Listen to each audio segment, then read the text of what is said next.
ஒரு குட்டி கதையிலேருந்து ஆரம்பிப்போமா?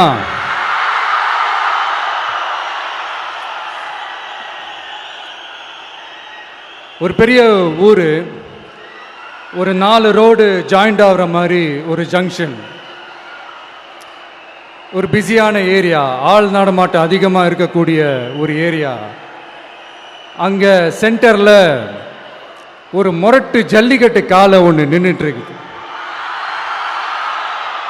காலில் மண்ணை வீசிக்கிட்டு சீறிக்கிட்டு அப்படியே நின்றுட்டு இருக்குது. யாருமே பக்கத்தில் போக முடியல. அந்த இடம் ஒரு கேஷுவலாக மாறணும் அப்படின்னா அந்த காளையை அடக்கி அமைதி ஆக்கினா தான் மறுபடியும் ஒரு பேக் டு நார்மல் சுச்சுவேஷனுக்கு அந்த இடம் மாறும். அந்த ஊரில் இருக்கிற ஒரு சில பேருக்கு மட்டும்தான் அந்த காளை அடங்கும். அவங்க யாருமே அங்கே இல்லை. ஆனால் அந்த க்ரௌடில் இருந்த ஒரு சில பேர், ஆல்ரெடி அந்த காளையை அடக்கணங்களோடு இருந்த ஒரு சில பேர், எங்களுக்கு இல்லாத அனுபவமா? நாங்க பார்க்காத காளையா? நாங்க பார்க்காத மாடா? நாங்க போய் அடக்குறோம்னு சொல்லிட்டு உள்ள போறாங்க.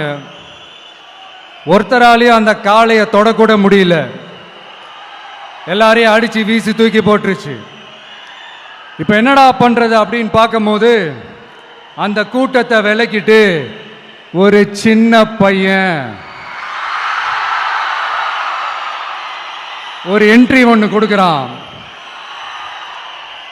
உங்களுக்கு தான் தெரியும்ல, டேய் எங்களாலே முடியல, நீ எல்லாம் என்னத்தை போய் கிழிக்க போற? எங்களுக்கு அவ்வளோ அனுபவம் இருக்குது, நாங்களே அடிபட்டு ஓரமா படுத்து கிடக்கிறோம்.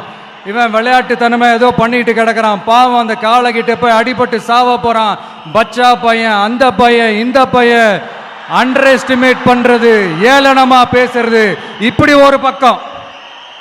இன்னொரு பக்கம் பரிதாபப்பட்டு, ஐயோ பாவமே, இப்படி தனியா போய் மாட்டிக்கிட்டானே அந்த காலை கிட்ட, என்ன பண்ண போறானோ அப்படின்ட்டு ஒரு பக்கம் பரிதாபப்பட்டு பேசுறாங்க. அந்த சின்ன பையன் எதுவுமே காதலையே போட்டுக்காம 2 பாக்கெட்லையும் கையை விட்டுக்கிட்டு ஸ்டைலா கெத்தா தில்லா அப்படியே உள்ள போறான். ஒரு ஸ்டெப் எடுத்து வைக்கிறான், அந்த காலை அப்படியே சீறிக்கிட்டே நின்றுட்டு இருக்குது. இன்னொரு ஸ்டெப் எடுத்து வைக்கிறான், காலை அப்படியே சீறிக்கிட்டே முன்னாடி வருது. மக்கள் எல்லாரும் பதட்டத்தோடு அப்படியே பார்த்துட்டு இருக்கிறாங்க. இன்னொரு ஸ்டெப் எடுத்து வைக்கிறான், காலை அப்படியே முட்டை வரும்போது பாக்கெட்டுக்குள்ள மறைச்சு வச்சிருந்த 2 புல்லு கட்டு